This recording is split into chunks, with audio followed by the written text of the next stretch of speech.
Hey everyone and welcome back to another video. In this video, I'm going to show you how to start a group order on the Caviar app. Now this video is going to be particularly useful for individuals. Let's say that you want to go ahead and start a group order on the Caviar app. How do you actually go ahead about doing so? Now this video is going to be short, sweet, and simple guys. There's not going to be a lot of steps involved.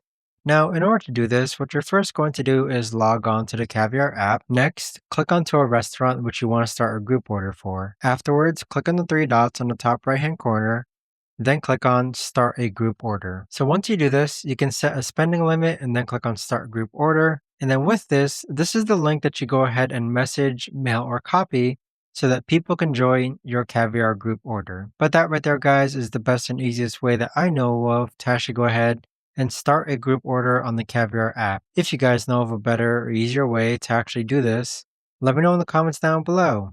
I would love to know. Thanks so much for watching everyone, and I'll see you guys all in the next video.